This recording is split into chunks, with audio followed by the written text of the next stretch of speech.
What do you got for us, Lisa? Hello. Yes. All right. The battle between Jason Kaplan and Richard and Sal continued well into Friday afternoon as Sal confronted Jason to defend the honor of his life partner, Richard. Sal says Jason went below the belt by calling Richard a hick on Thursday's wrap-up show. Sal claims hick is a racist term, and it's wrong and offensive. Jason fired back, saying that off the air, Sal is a nice guy, but on the air, he acts like an asshole. Right. Well, I don't know. I talked to the boys this morning about Really? There's a real animosity brewing? I just said, one thing I can't have going on around here, that this show is based on creativity and people sort of teaming up and exchanging ideas. And if you guys are like constantly fighting with each other and afraid to talk to one another, then the ideas don't filter down to me here. So, I'm over here in the studio. You guys are over there. So I don't know if this is all conducive to a good work environment. Maybe it's time for a team meeting. Yeah. It's conducive to a good work environment, but not a good work Howard Stern environment. I mean, and I love Richard Christie to death, but I'm going to give him a little criticism right now, and I love Richard. I think Richard is being kind of a baby here. He's super sensitive. Yeah, look at what we all go through on this show. Robin just sat through 18 song parodies about her vagina. I discuss my heroin. Richard has written heroin parodies about me. My father gets discussed. Howard's incredibly honest. You know what? Gary goes through hell on this show.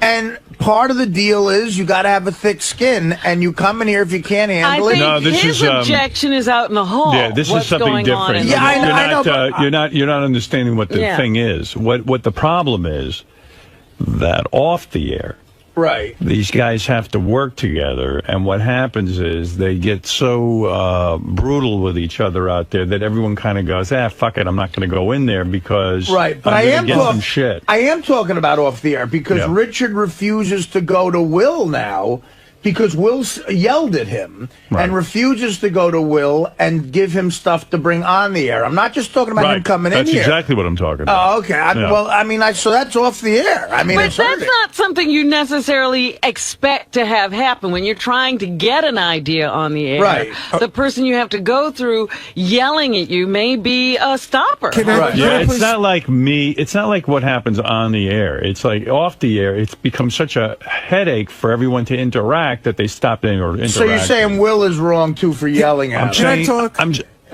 One second. I'm just saying I don't know what goes on back there. All right. No, Will's great. I know. But all these guys are great. Whatever the dynamic is, seems to be stopping people from communicating. Right. I got to tell you. So I said, guys, look at that and make sure everyone's comfortable. Yeah. Morale is down so much in the office because of the conversation that was had here before the show this morning. Yeah. Because it's now viewed that this is what's going on in the office. No, I told you, and I'm going to say it again, because you guys aren't hearing me. But all of us didn't hear you. If something is going on out there, straighten it out. But we told you, and you didn't seem to believe us. No, I didn't say I didn't believe you. I said, if there's something going on out there, why don't you guys sit down and clear the air? It might be better for the show, so that people don't feel inhibited. And you told me some things, and I said, okay, I'm just looking into it. I'm hearing a lot about this. I don't even mind saying the things that I told you. It's the office gets along great. Right. We work in this environment. We've been working together forever. Everybody gets it. One guy didn't get it, and now it's making it look like our office doesn't function correctly. It's not making it look like anything. I'm just telling you, if there is a problem, maybe you can help him work through it. But we have tried, and we've spoken about it. All right, so then you've done it. But everybody walked out of here feeling as if you felt the office wasn't Well, then get the fuck over it. but that's what we said to Richard. Yeah. We all walked out of here. I said to you, if there's not a problem, then I'm not worried about it. But it didn't seem like, and Howard, I wasn't the only one. It didn't seem like you believed that there wasn't a problem. You were like, okay, fine. I'm going to tell you again. I said, if there's no problem, don't worry about it. If there is a problem, look at yourselves and make sure you're not beating the guy down, and make sure that he feels comfortable enough to present his ideas. And you told me that you've created an environment where people are comfortable. So I said, okay, that's it. It's not that I don't believe you. I don't know what happened this morning. Something happened before the show. Yes, I'm not out there to monitor what goes on. You know. Understood. You know. But do you trust me to handle it? Yeah, absolutely. All right. Yeah, but I brought it up to you. I said, gee, I'm hearing some things on the air. Have you really looked hard at this? Have you looked at yourself in your role you play and all of that? And I just asked you to check it. That's it. It's not a question whether I believe you or not.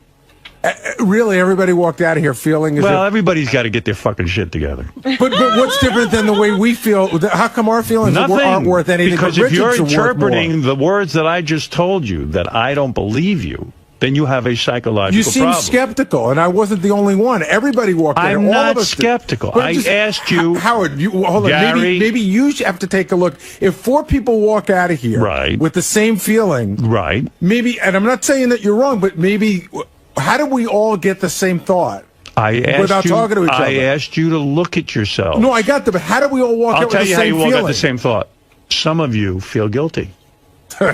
That's how you got the thought. I just put it out there. I said, is there something going on that you could make better? So all 4 of us felt guilty? Yep, absolutely.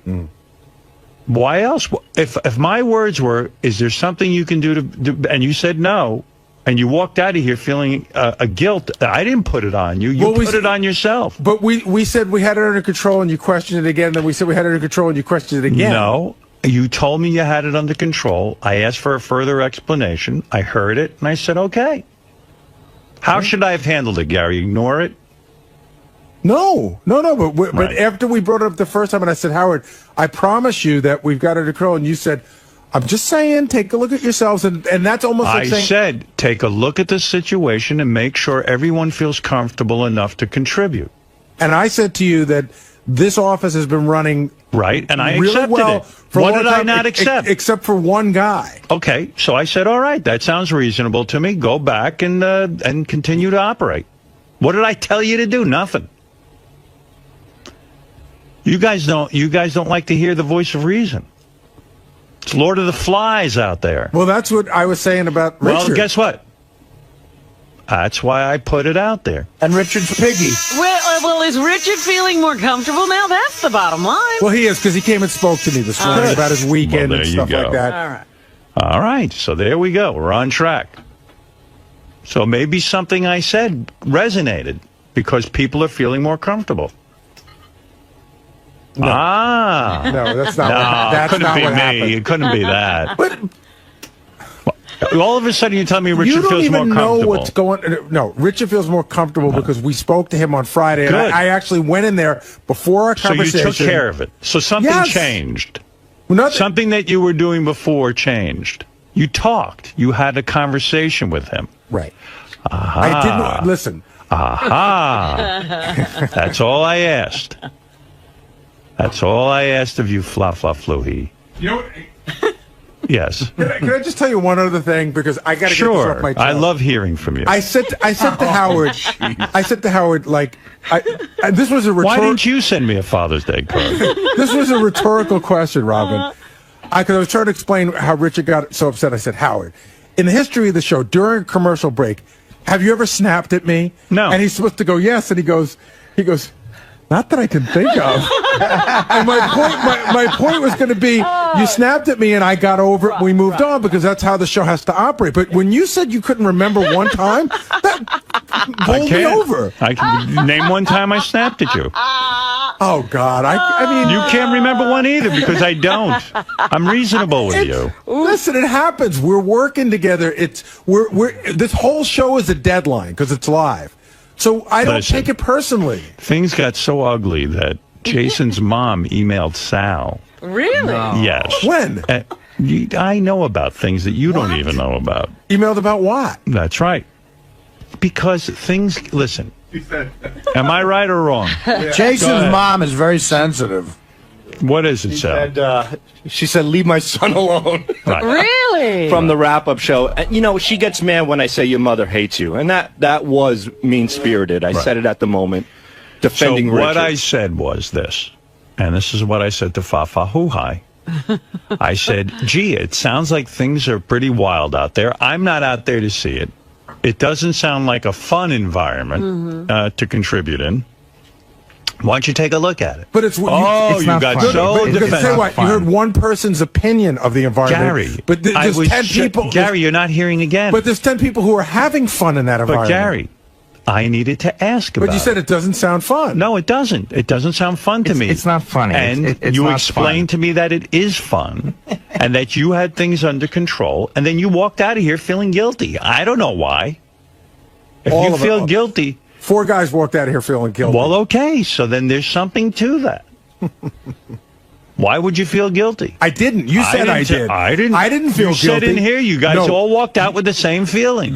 We felt that you didn't trust us. We didn't say we felt guilty. What did I say to you that didn't? I never you feel said that way? I felt guilty.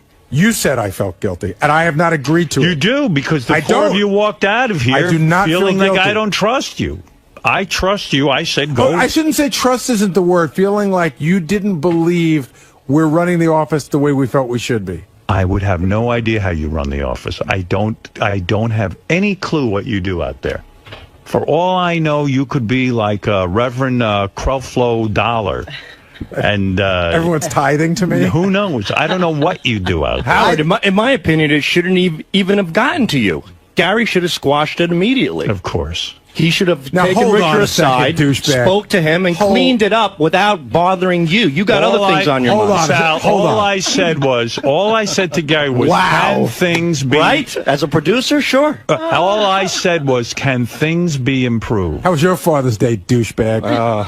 Hey, by the way, speaking of Father's Day, I heard Sal on the wrap-up show say something. I mean, you talk about your dad and everything. I didn't know your dad was illiterate. What? Yeah, he's illiterate. Yeah. He doesn't read or write? No, but he knows And every then his single- dad made them. His dad would spend $200 or $300 a week on lotto tickets. Do a day. Well, a day. At the time, it was only on Saturdays, so every Saturday it was about $300 every Saturday. Now it's when it became twice a week, it was $500 a week. Wow. Yeah. So in other words, he's Italian. Yeah. Wow. And I just remember, like I said, we hardly had, at times we had nothing to eat. You know, we were eating like Wonder Bread with little marinara sauce on top of it. And my father would whip out a stack of tickets, like it was like as thick as 2 decks of cards. He goes, not after tonight. We're all going to the car dealer tomorrow. And every week he thought he was going to win. Oh, So every going to yeah. the- That's the biggest sucker play on the planet. And you know what story Well, that's my ruins dad. it? I mean, you cannot win that lottery. We have shoe boxes and shoe boxes loaded with old lotto tickets Why all do you over the keep house. the old lotto tickets? I don't know. You never know. He doesn't want to let go of them. We had to keep them. My mom had to put them in a shoebox and put them on top of the china closet. His father will change his name for 3 weeks, but not get rid of lotto tickets. You know what story feeds the monster too is 𝗶𝗍. Right. You know, you hear about the one guy Who won the lottery? Yeah, and that's it. That feeds the monster. That's the best advertising. 𝗶𝗍 don't work. Sal, after 5 years of not going to the car dealership, did anyone ever say anything to your dad? No. Like, you know, we're going, but you never won. Never. We never won. You don't talk to his dad. Are you kidding me? He never won like even... 30 grand one time. Oh, that's not bad. Yeah, he took us out for dinner at some buffet, some shitty buffet. He gave us $100 each, and everything went back into the lottery. Right. Wow. It's not like the money was saved. Yeah. They love when you win 30 grand because that's going right back in. That means 100 grand's coming back in lottery. Every time my friends would come over after school, he would sit them down at the kitchen table. He'd say, write your name on the back of the card and fill it out, and I'll split it with you. So all my friends would spend half of their day filling out lotto tickets for my father. I mean, he had so many lotto tickets that he So couldn't even many. think up numbers in order to... Yeah, he had everybody play. Every single person that came by, he played. Howard, he said that his father believes in like people who are like almost, could see the future. So Sal said at the pizzeria, this homeless black guy wandered in one day and started telling Sal's father, something bad's going to happen to you. And Sal's father was about to throw him out of the pizzeria when he realized this guy might know stuff. So he sat him down and made him fill out lottery tickets. Yeah. So with this homeless guy in a pizzeria filling out lottery tickets. Didn't that guy see the no 𝗟 sign on this fucking door? First of all, when my grandmother died, Howard, the day we left the wake, and my father goes, everybody tonight, go to bed with a pen and a pad. And we're like, why? He goes, because Grandma's going to come to us with those numbers. She's going to bail us out. Wow. He goes, and if you don't write them down, as soon as you wake up, you're going to forget, and we're going to blow this thing. So everybody had to go to sleep with a pen and a pad on their nightstand, waiting for our dead grandmother to come to us with numbers. Unbelievable. Now, that's wacky. He's just out of his mind. I mean, I bought Mexican jumping beans as a kid. Remember those things they would hop? Yeah. So I'm sitting in the pizzeria in Hop Hog, and the Mexican jumping beans are jumping on the table. Right. And my dad goes, what the hell is that? I go, Mexican jumping beans. My dad goes to the stationery store next door, buys a piece of oak tag, and fills it out as a lottery ticket. He makes 54 boxes, throws the Mexican jumping beans on top, and when a Mexican jumping bean jumped on a number, he filled it in on the card. Wow. I mean, everything was a sign. Everything. Amazing. He played 9/11 because it was on the cover of the... Never mind that the towers went down, because it said 9/11. That was a sign to play the pick 3 for 2 weeks straight. He would put $100 on one number. Like, not the pick 3, you put $1, a 50-cent box, 50-cent street. $100 on 9/11. No problem at all. Did your grandma's numbers work? Did anybody ever get the numbers from grandma? My grandmother never came to me. Never came. No, Thank God. Yeah. If she did, she probably said, your dad's out of his mind. She hightailed it out of town. She never looked back. It's funny that your grandmother was going to reach over from beyond to give you the numbers. Right. Why would she know him after she died? Yeah, she didn't know him when she was alive. Well, she knows God now. Why does grandma know numbers? I don't know. That was Grandma Nina. Okay. Yeah. Thank you, Sal. Well, you know, Wow. I feel your pain. Thanks. So Gary, Howard seems to think that this whole office feud is a lot worse than it is, right? Is that the whole thing? Well, I think it makes it sound like the office isn't being run correctly, and that there's this environment here where people are afraid to create because they're afraid of getting shot down in a way that makes them feel bad about themselves. And then Howard the other day was talking about like the office and how everything's handled back here, and you said that brought morale down. Well, I think that everybody here felt when he was talking to us in the morning, like, hey, maybe it's a bad place, the way it's being run, you got to take a look at it. And we were sort of like, I don't know, we think it runs pretty well. We just think Richard, it's just being a little sensitive. So it's really just this one isolated incident? Yeah, I mean, nobody else here has ever complained about anything like this before. JD's never come to me, or Jason, or John Hine, or Sal, for that matter, have never come to me and said, oh my God, the way you guys handle the office, it hurts my feelings. So Richard got his feelings hurt, which is understandable, but, I mean, like I said, we're on a deadline every minute. We're doing a live show. So you can't always be nice to everybody every minute. And I've had times where I wasn't as nice to people as I would have liked to have been. And you go back and you apologize, and everybody sort of understands you're in the emotions of the moment. And Richard, for whatever reason, didn't understand at that particular time, even though Will did apologize. So nothing really has to change then, right? It's just Richard, he's a little too sensitive, would you say? Well, I guess we have to be more sensitive to Richard now is what has to change. So, Will, how's everything going in the office now? Howard was talking about how everything's being run in the office. And kind of feel like morale's down around here ever since that. It's an awful experience working here at the Howard Stern Show. Because you so have bad. to deal with people like me that kill creativity. Whenever I hear a good idea, I like to squash it because I'm an asshole. Is it you're too mean to them? Too mean to everybody. He's a big crybaby. That's the bottom line. Who, Richard? Richard is a little bit of a crybaby. I mean, we made up. I apologized after I yelled at him once. I mean, you work here, everybody gets a little, nutty at times.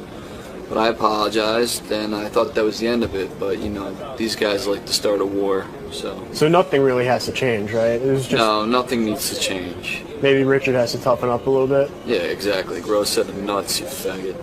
How's everything around the office now? It's good. Everything's cool. I mean, me and Sal are in here having a blast. I talked to Gary this morning, talked to Will. Everything's cool. Apparently Jason has a problem with me and Sal, but that's fine. I don't really deal with Jason much anyway, so everything's good. Did anything change to make it better, or just No, time? it just time takes helps? time heals all wounds, that kind of thing. Just takes time sometimes. And now, how can you avoid something like this in the future? How can I avoid?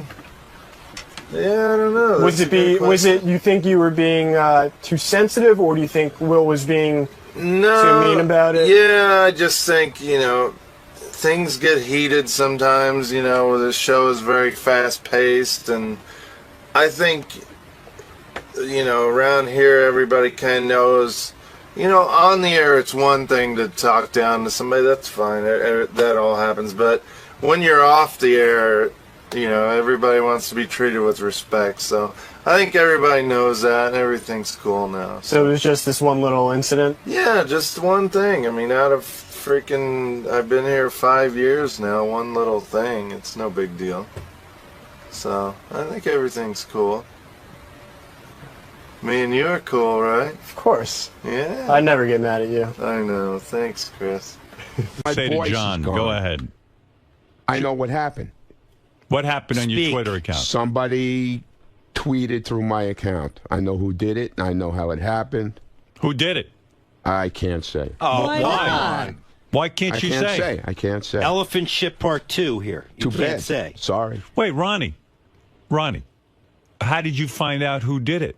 Because I know who did it. Oh, it's somebody you know. Yeah, I know who did it. They didn't hack your account. They have your password. At first, I thought they hacked my account because I didn't know at the time. I found out yesterday. So it's someone who has your account information. Exactly. So it's either your girlfriend, Stephanie. Who else would have your account information? Somebody had my information. Was it Stephanie? And somebody put out, it wasn't even, they misspelled it. It was supposed to be, instead of pooped, it was supposed to be popped. If I pop a boob, what was this? It's something to do with implants or something like that. The quote that came out was, if I poop a boob, I'm going to feel really it was thirsty. Supposed to be pop the boob. But you regularly make spelling and grammatical mistakes on your Twitter. Oh, tell me about it. It's the funniest thing ever. Understood, dude. But so one would expect that this could come from you. Why won't you say who it was? I told you yesterday. I told Shuli on Saturday when it happened, who right away, Shuli ran to my room. This happened when we were in Portland. Right. I was asleep when this came out, and I had no clue it was on Twitter. Why? JD texts me like at 6 o'clock at night, which is 9 o'clock here. Explain your thought process. Why won't you tell us who did it? Like, but who cares? Right, exactly. Who cares? But why won't you say who was tweeting from your account? Say. Why? I can't. Somebody has your login and tell password? me why you can't say it. I just can't say it. Why? I can't. But why can't you say it? Because I don't want to. Why don't you want to? Because I don't want to. So fucking retarded. I don't want to. Is it because... was it another girl who you're cheating on your girlfriend with? Stop it. So then what are you fucking afraid of? I'm just... Well, how would you be compromised by telling? I just don't want to... I don't want to tell. Was it your son? No. He doesn't have your Twitter account. I don't know. I don't know who it was. Somebody has your password? Maybe. Well, of course they do. Well, I know. I mean, I could speculate who has your password. You can't speculate Go anything. ahead, speculate. Well, Xena's buddy girl runs a lot of the hot chick of the week. Oh, so it was Xena's buddy girl. No, it wasn't. Sure it was. No, it wasn't. Because she tweets for you sometimes, doesn't she? No, never. She did one morning when we were here. She did? Yeah. I don't remember that. Was it your daughter-in-law? No. I just Was it Anthony Weiner? I mean, who was it? I just don't understand why you give your password to somebody else. You have 130,000 followers. Listen to me. Yeah. I told you I don't want to tell you. Why? Okay? Why? I'm just asking you why you give... You fucking annoy me. Why won't you tell him? What is the big fucking deal? I don't want to tell him. Why do you give your password to other people? I don't want to tell him. Why? Why don't you want to tell him? Because I just don't feel like I'm not telling asking you who did it. I'm saying why don't you? It's my... Like, why is it so sensitive? No, it's my happiness not to tell him. This is like grumpy old men. men. You're just not telling John? Exactly. You can tell Howard. I'm not telling him John on the air. leaving, I won't tell him on the air. I'll tell him off the air. But I won't tell him. Because right away he runs to me with this story yesterday. It's like some big deal. Him and Shuli. It isn't a big deal. It's interesting. I know it's not a big deal. Who tweeted for you? It's not that it's a big deal. We just want to know who tweeted for When you. dozens of listeners come to us and say, what the hell's going on with Ronnie's Twitter, it's a big deal. Yeah, I mean, why That's do you what we're want... here for. No listeners Don't you want to came clear it you. up? Listen. How do you think John found out about it? He's following your Twitter? How it started? Yeah. Shuley started putting it out there Saturday night. Okay, so finish the story. You're telling a story. There's nothing to tell. Who did it? I don't know. Why are you being so goddamn weird? I don't know. All right, goodbye. All right, thank you. Goodbye. Wow. Oh, fucking weirdo. Get out of here. And don't use this show anymore. And don't use my audience anymore. Get out of here. Don't use this audience for your fucking purposes. Get out of You here. don't know who fucking hacked your account. What are you, a man or a mouse? Fuck you. Right. I can't believe this. I'd rather talk to Benji. How annoying. What's that all about? Because you know what? He has no reason for not telling No, I anyone. just don't want to. Yeah. Let's stop being interested in his life. We'll watch all his opportunities dry up. And Benji. What do you say?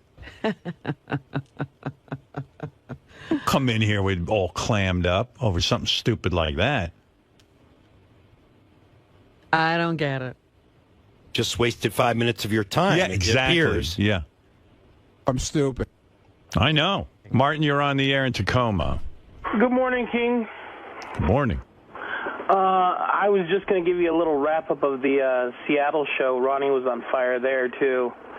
That's why he lost his voice. He yells on stage. He yells the entire time on stage. And then he shows up here, and he got that annoying voice. How the hell anyone could make that sound and have a voice is beyond me. Yeah! I wouldn't even know how to do that. Yeah, he invaded both Shuley and Yucko's set. He commandeered the mic, refused to give it back. But overall, he was tame compared to Scott. This guy heckled the first guy that came out on stage. From the stage, he's heckling one of the comedians. Yeah, well, Scott the engineer, Ronnie, Shuley. They want you to know they're there. It's their block party. That's their block party. They're doing their thing. Yeah, but it was a hell of a great time, and Good. I really appreciate it. That's what Ronnie told me. He tells me these block parties are very successful. Everybody has a good time. Scott, what's the guy matter? is totally lying. Ronnie didn't interrupt any comedian set, and I wasn't heckling anybody. Right. That's total bullshit. That would almost be too creative for you to heckle Yeah, really. somebody. You know me. Right. I play sound effects. Scott says you're full of shit. Jason, no, you kept telling Jason, absolutely, Jason was the first guy out.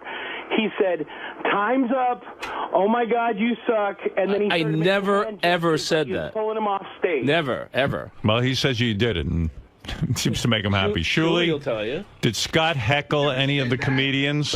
Did anything like that happen? I don't think Scott was heckling the comedians. These guys, they're not professional hosts, let's say. So the intros wouldn't be the intros wouldn't be like they are at a comedy club. What are you let's talking say. about? Meanwhile, can I just say something? Yeah. This guy takes Twitter so fucking seriously. No, Howard. It Howard, totally ruined his whole night. This guy, you talk about Twitter. That's all he does. No, Ronnie thinks. We're in the air, dude. We're riding from Seattle to Portland. He's in the back of the fucking car on the Twitter. Sure. Hey, you should have heard what was on there. You should have heard what this guy said about last night. Pictures too. Then we get to the airport. The same thing. Oh, you should have heard what this guy said. He was ragging Yeah, but on Ronnie, me. Shuley makes a point. You're way wrapped up into your Twitter account. I mean, Not like him. Yeah, but you're way wrapped up in it, and Ronnie. you're acting like what happened to you was no big deal. First of all, I could just picture you freaking out that somebody hacked into your account. No, I wasn't. Was he, Shuley? Dude, Howard, I played an interview. I put together a story yesterday. No, I was telling him to leave me alone. He what? He was so mad. He's like, "Stop! Don't talk to me. I don't want to talk about this." I go, Ronnie, if somebody hacked into your account, what did they accomplish by putting this tweet out? Right. It makes no sense. They hacked into your account, and this is what they do with it? Right. I don't want to talk. He's, I know you're up to something. I know you're doing... Oh, he blamed you. Well, all I'm doing on Twitter, by the way, because I'm sitting behind these two in a van heading to the gigs and stuff, so I just take different pictures of them from behind, Well, like how their heads, stupid is that? their hair, and I just post them on Yeah. Twitter. And then people watched love them. that. No. People love them. I'm going to follow Shuley. How do I follow you? Shalom Shuley on Yeah, Twitter. stupid ass Shuley on Wait, Ronnie fell asleep 3 times on the ride from Seattle to Portland. Right. I downloaded an air horn app on my phone. Yeah. I woke him up 3 times, and then the 4th time, we slammed on the brakes and started screaming like we were about to crash, and he woke up. He woke up, called us cocksuckers, and went right back to Well, sleep. he's right. The guy's trying to catch a couple of seats.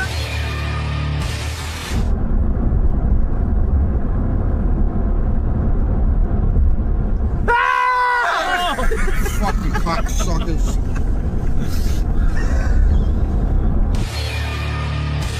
Why do you got to bust his balls? Gig he's about It's a comedy tour. That's what happened. Oh, there he is sleeping. Look at that. Is that the picture you tweeted? Oh, I posted about 15 pictures. I took a picture of him looking at his phone at the restaurant, Right. and somebody tweeted that it looks like their grandfather trying to work a remote I control. wasn't Like his even glasses tweeting, you were up. stupid And ass. He's trying to read the menu. he's trying. No, he's looking at his phone. He looks like 2001 when they see the monolith. This guy thinks every time you're looking at your phone, Right. you're tweeting. I wasn't tweeting. I was actually answering an email. So why are you acting like with the John Lieberman story, like it was no big deal? Breaking his balls. Yeah, but I mean, that is a big deal when somebody starts tweeting from your account, It was a right? mistake. Oh, with somebody you know who... Yeah, exactly. Right. But you were freaking out, I'm sure. I would be. Look, I'll tell exactly what happened. Okay. I was fast asleep. Right. Before we were going to do the Saturday night show. Right. We got to Portland. I went to take a nap. I get a text from JD saying, "What's this tweet all about?" I go, "What are you talking about? I have no idea what you're talking about." Right. So then I go and I look on Twitter. I don't see anything. Right. Then I go downstairs to the lobby. We're going to leave. Yeah. It's so fucking stupid. It really is stupid. I go downstairs, and this one right away with the microphone. He's got the That's my big tape job. recorder, Right. the microphone. Doing his gig. He's going, "So what happened?" I go, "What are you talking about?" He goes, "This tweet that went out." I go, "I have no idea. It's not me. I was asleep." and he's hammering me and hammering me and hammering me. "Well, what do you think?" And then he gets the other guy involved, John Toll. He goes, "So what do you think, John? Does he think, what do you think of this tweet?" "Oh, it's got to be his because it says it came from his account." He says I hammered him. I asked him twice. Ronnie loves his Twitter. I asked him twice, "What's going on?" Yeah. "Dude, not right now. Leave me alone, Well, dude." give Ronnie a I didn't wanna whole be life. bothered. Like, remember when he got the offer for his television show because he thinks because of Twitter? Yeah. Yeah.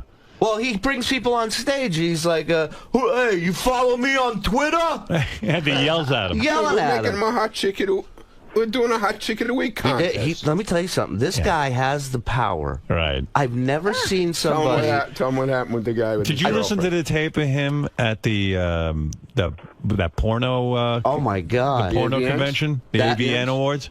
We Let's sent see what Ronnie. you got, baby! We let Ronnie interview the girls at the AVN Awards, Yeah. and he's like flirting with them, and he's I a whole. wasn't. You're a whole character. Dude, I was doing the questions you told me to do. No, I know. It's just funny. I got to play that for you. I'm going to play that for you today. Okay. Ronnie at the AVN Awards. I didn't know Ronnie Yeah, had you'll gone like to that. the AVN And Awards. it was you'll like it. Stephanie, okay? It was Steph. That's what I thought. Who else would have your Twitter account?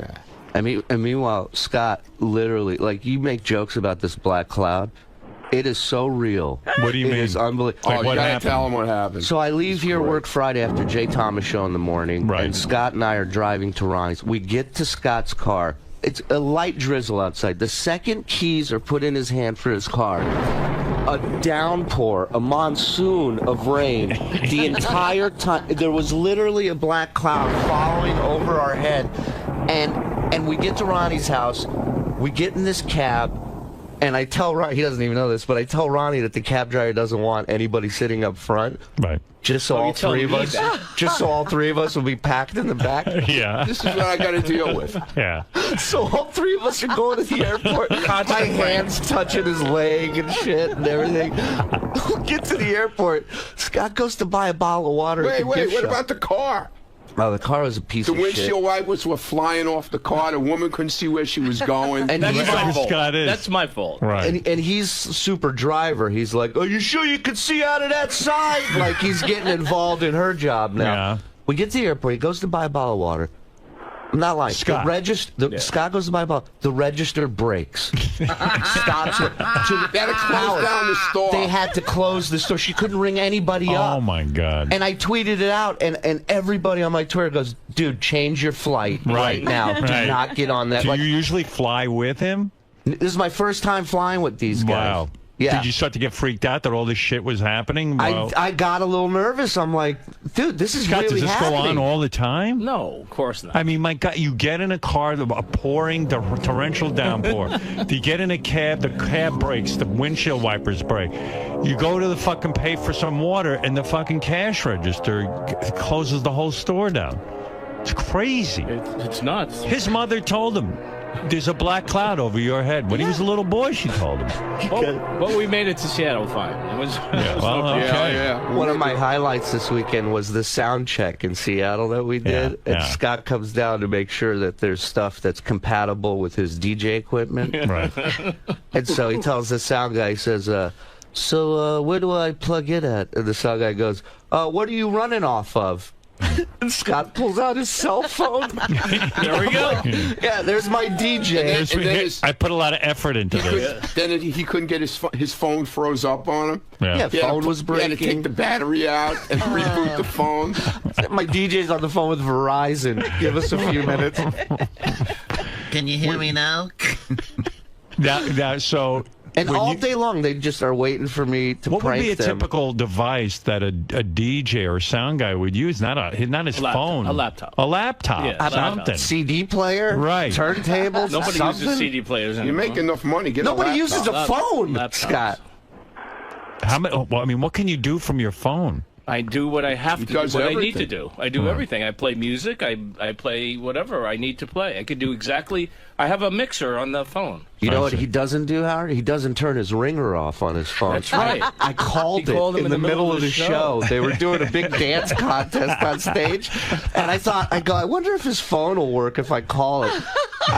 I'm so bored, so I call the phone. Sure enough, the music stops, dead stop, and you hear, and he has like the old phone ring, so it's ringing through the PA So system. professional. Yeah, really. And you want to see it do? A professional DJ? He picks it up. Right. He answers it. This must be important. The phone rang. I had to pick it up. something very urgent. And I go, Scott, turn off your ringer, you idiot. And he's turning around yelling at Scott. And it's just chaos. What a horrible show. Oh, it's the greatest It's show going to be the ever. most unprofessional war It show is, but ever. Everybody loved it. And Everyone we loves it. sold out both Yeah, they shows, love it man. because you guys are retarded. Well, Whatever. I mean, come on. that's what we do. Yeah. Take it. Hey, Howard. Crazy. Yeah. And Scott chooses the music, so there's a room full of 30 to 40-year-old guys. He chooses Cher, Do You Believe in Love? Well, why would I do Well, that, Ronnie douchebag? likes that. That's for Ronnie. Hey, listen up, Hey, asshole. dude, you were the first one to walk up probably and take a picture with us, too. I love you, Ronnie. I really do. I appreciate dinner and everything. This is Ronnie. This is Martin, that guy Martin who almost died coming up to our green room. This Oh, guy my Martin God. is Yeah, like the guy who went to 400 the big guy. pounds. Yeah, the guy who went to the hamburger place with us? Yeah. You follow the fat guy to hamburger. So when place. you go to one of your shows, it's like the audience becomes part of your family. They go to buy hamburgers with you afterwards. Oh and- my God, we came back to the hotel. You know, you guys remind me of like country stars because the country stars used to let them come to your house. Like Yeah, Dolly they have that Parton. open house thing. Dolly Parton, right in her backyard, had a fucking Adventureland type setup. We hang out with everyone. Dolly would. No. What about Ronnie would? We hang out. We hang out with everyone. This guy, I've never seen a guy, What do you mean? the first one out the door in everything. Right. We land in JFK. We're in the back of the We're plane. 26, row 26. Scott's in the aisle, jacket on, bag on his shoulder. He's ready to get out of. And the roller suitcase And in the the aisle. And where's he in a rush to get to? Nowhere. Right, No- he has to wait for you guys. The show ends. Everybody goes, "Where's Scott?" Right. Where's it? He's back in his room, relaxing. He goes, "We hang out with everybody. You hang out with nobody." Yeah. Now, who do you hang out with? You go out with Shuli. Everything is a joke, though, you know. Right. They take me to a gay bar after the show. I'm glad I missed that. Ronnie's drunk. All these fans are in the lobby. He's like, "We're going drinking," and our promoter Sequoia goes, listen, I have a gay bar set up. It's around the corner. We're taking him to a gay bar. And like 40 people were in on it. No one said a word. Ronnie, when did you realize it was gay? When I walked in. Some guy banged Some me. guy tried to kiss me. Wow! I walked. Did you guys tape that? Dude, we had to have... Is that going to be on Howard TV? Well, no, Howard TV never came. They didn't go? No. They never came to this one. In Portland, some guy tried to kiss me at the show. Right. They threw him out of the place. Right.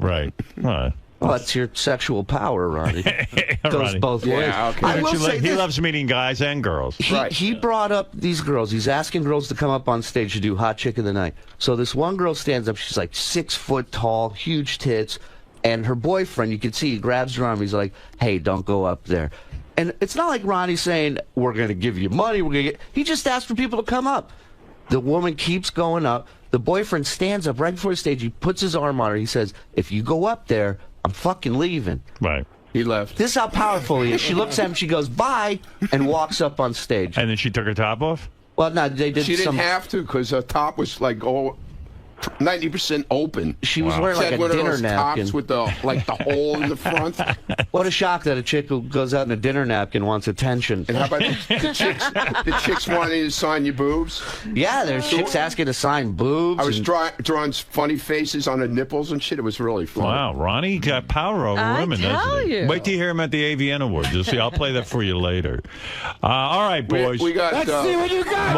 What do you have? Oh, little Steven's here? Yeah. All right, so I'll take a break, and then we'll go talk to We're going to be in Stevens. Hartford and Stanford. Ronnie Block. Ronnie won't be. Ronnie won't What be. did he but just say? The Ronnie Ronnie will be Block with party will Howard. be in Hartford and Stanford. See how articulate he is? Wait till he hits the stage. Yeah, really. It's even better. So who's going to be at the Ronnie Block party in Hartford? JD is hosting. JD's hosting? JD is filling in for Ronnie. Oh, you're kidding. Everybody else have a great time. He didn't want to do it, but I convinced him. You convinced him to do it. Yeah. He's doing me a favor. I've never offered somebody this amount of money and seen him so miserable about doing a gig. How much does he get paid for that? A lot of He's money, getting right? a good amount. He's getting a very couple of good grand? amount. Yeah. Wow. And he didn't want to do it. No, he's doing it, but I mean, you know, he didn't JD, want to. He didn't want to do it. That's crazy. He said, as a friend, he'll He's help really me out. anxious about the appearance. That's what I'm hearing. And I told him, I said, dude, you don't have to tell jokes or just be you. Just go up there and be you. And Are you freaking He out? doesn't know we got other plans from afterwards too. What are you going to do with him? For other gigs. Oh, I see. Well, We're hey, going to force him to make money. JD. I'm not. I understand why you're nervous. I do too. I mean, you don't go up in front of crowds. Neither do Ronnie and Scott. But They're fine. Ronnie's so out of it. He thinks he's got something going on. But they love it. They look to do this. And Scott's so money hungry that he knows he has nothing going on, but he'll go up there anyway and just stare at the audience. You have no idea. Yeah. Like I'm not gonna do a hot chick. But JD has enough self-awareness to know that he's a He complete shouldn't be fucking. up there. He shouldn't be up there. But the problem is, there's a lot of money involved. You Do you know, have any kind of game plan for when you hit the stage in Hartford? I mean, there's a couple little things. I'm not gonna do like a stand-up act or anything. What are you gonna do? There's a story that I've never told about that I'll probably tell. Home run already. Home run. Good already. Well, it involves forget it. And Exactly. It involves what? it's a road story with Artie. Oh, you're gonna tell Artie's yes. story. Well, no, it doesn't have Artie in it, but Right. it's Something about maybe when you were in Vegas and Artie got you laid? no, it involves a girl though. But See, Howard, the explanation of this story, 10 minutes eaten up right there. Right. Yeah, but you know he's going to hit the stage and he's going to rush through the story because he's going to be nervous. Nobody will know what You know, he I said. told him, I said, look. It's going to sound like this. There was one time, remember on the air, I said I was going to tell a story. Okay. Well, I was with Artie. We were with Artie in Vegas. And then Artie. And then Artie. And then Shuley. I don't know. Have a good night. I'll forget it. It's just going to be horrible. Tip your waiters and waitresses. So you're going to tell that story. How long is that story? I don't know. I mean, Do it it's- like Bill Cosby. Let it drone on for hours. I'm really. Then I went to the dentist, and the dentist was, oh my God, he's coming at me with a needle. And then I went to karate school. JD, just get ready for all the pranks, okay? I'm not going to prank him. It's fun pranking you guys. Of course not. No, you ain't So what are you going to do? You're going to tell that story? How long does that last? Have you figured out how long that will last? No, I haven't really done it. I sort of just wrote it down, a little bit. Yeah. And that's really it. Intro people. I'm just worried of disappointing because, Ronnie's a maniac, and I'm afraid people are going to come. So what do you try to yell like Ronnie? Go, I can. Yeah! I mean, that's about it. Do that. Yeah. Let's fuck some horse. Wait a minute. Didn't I changed my whole routine this weekend. Right or wrong? No, you did. I got up there, I started telling Black Cloud stories, all that kind of bullshit. So you were talking like a stand-up more. Yeah, okay. It's very versatile. But then I get into my routine a little. But then when he goes to introduce a comic, he's like, I don't know who this guy is. I think he's funny. I didn't say that. Yeah, I swear, I'm not lying. You did. That makes a comic feel real good. Oh, yeah. Way to sell it. Hey, jump in that hole I just dug for you. Who did I say that about? JD, why don't you just recite like a Chris? Liar. Why don't you recite a Chris Rock bit? I thought about that, but no, I can't. I'm not. That whole thing, books are like kryptonite. No, I'm not a stand-up. Books are like kryptonite to black people.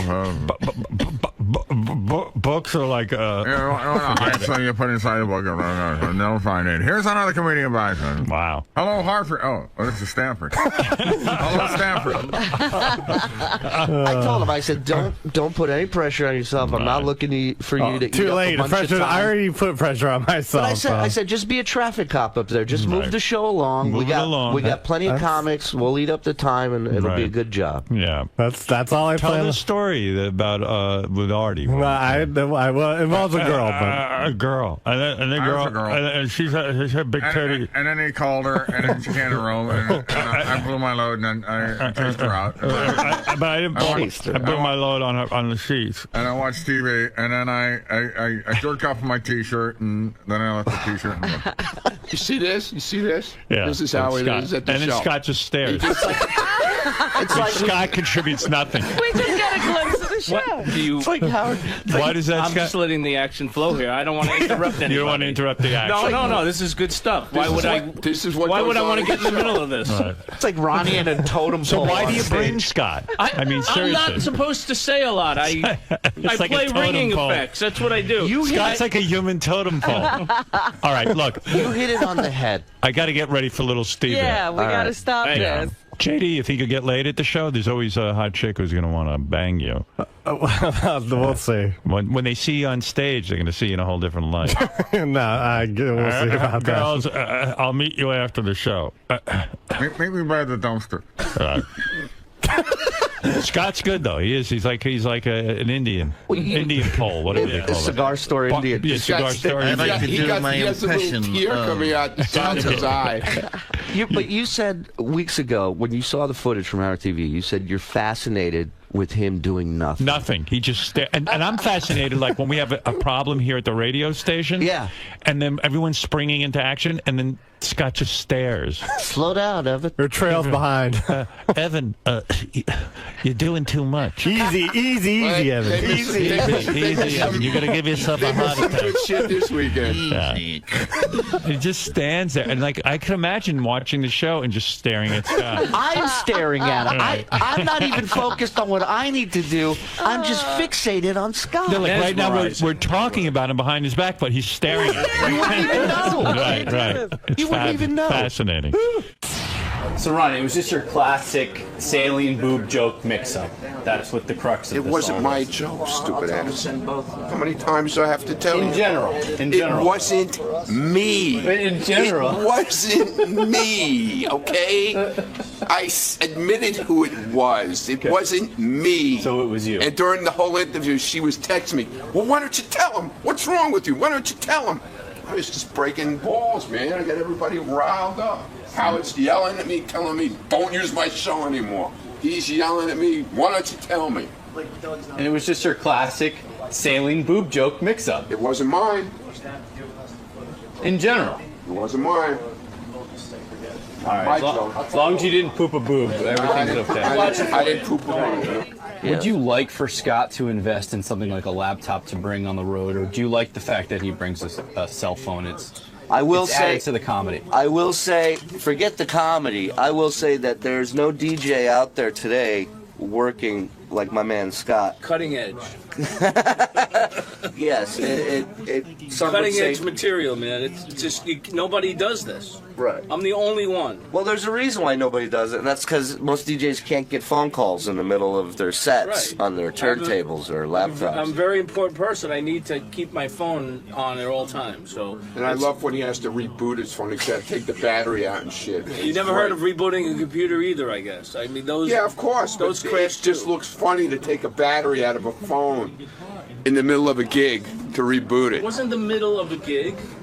It was before we started. I know, but it was just before the show started, and then you were panicking. This is what it's like on a flight, in the car, in the van, and they But wonder Scott, why not I take prepare more? pictures of their heads. Panic, and man. tweet it You got to out. see him. I was busy bowling. I can't. My phone froze, and he's like panicking, and he's ripping the battery out and putting it back in. And He's blowing on it like it's a Nintendo game. Ronnie, why not bring a laptop? Why is he being? Do you think he's being lazy? no, man, that's not my problem. I only host a show. I don't give a shit. And that about sums up. My man is the Ronnie graduated. Run He is Block. in show business. Angie goes, we're gonna be there when Eric hosts the show, and he goes, host? He doesn't host. Maybe co-host. I'll roll his ass right off the stage. Now they're interested. Now they fucking want to come to Ronnie, Yeah, you throw him getting back to what we discussed before. Yeah. You came clean. You fessed up. You said. Well, I was breaking Lieberman's balls. But you were breaking. Because I saw him get upset, and the more he got upset, the more I was breaking his balls, and I wouldn't answer. But then you took it out on me. I didn't take anything out on you. You got a little upset with me for asking. What are you talking about? You got a little testy with me. No, because I was busy. We had a guest coming in. It's more important. Than you? Than joking around out more there. important than what? A guest coming in. But your Twitter Just remember account whose seems show to be- this is, not yours. Howard Stern's show. All right? Don't keep walking out at me like that. What? So I missed it though. So Stephanie tweeted it. Stephanie tweeted it by mistake. Somehow got in my account, and she was tweeting it. She was in a bar with her friends, and they were talking about implants. Okay, and when they were saying something about when a boob pops, a saline boob pops in your body, it's kind of like when you're dehydrated, you get the chemicals running through your body. So when you pop a boob, I don't know what the hell they were talking about, but that's what they were talking about. A bunch of drunken girls, okay? That's how that happened. I'll take my Because apology. the typo made me think it was you because you're known for Well, your I guess typos. my girlfriend's as stupid as me. No, she's articulate from what I can tell. Why is that So it articulate? surprises me that she would have a typo like that. Well, she had a few drinks, you know? That explains. You know what I'm saying? Yeah. A few drinks. I'll take my apology now from you. What? Yeah. I want my apology. I was all over him that he hacked my account. Yeah. I had to swear on my daughter. And I still didn't believe him. And he still didn't believe me. Nah. What's that? I still didn't believe him. What was after that part? I said, I'm sorry, all right? Thank you.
back again, sir. Yes, I am.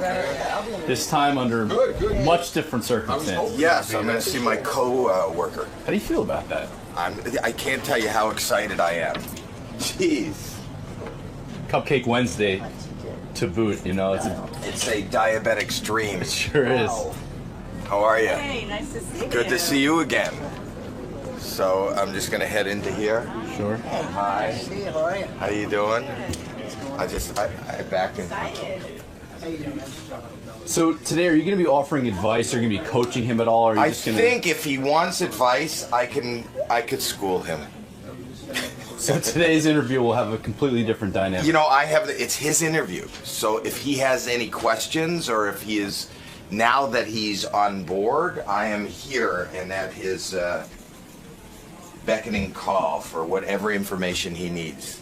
I'm fascinated, though. I'm fascinated at the fact that he's spending so much time in like wardrobe. I just heard him talking about John Varvatos and the whole deal. Yeah, he's taking this very seriously. He really is. I've been doing it for 2 years. I don't know what pants I'll be wearing tomorrow, but he's got a whole wardrobe. I kind of don't. I love that he's so concerned. He's very professional. I guess he makes me feel very unprofessional. Why, you don't plan on wearing any pants at all? There's a desk. Yeah, exactly. I'd be in boxers the whole time. Yeah, be comfortable. Comfort first. Yes. Hey, Howie's here. Howie Mandel, my co-judge on America's Got Talent. We have not hooked up on the phone or talked since I announced that I'm a judge. And Howie's been going around doing some interviews, saying some real nice things about me. So we have a lot to talk about. There he is, my co-judge.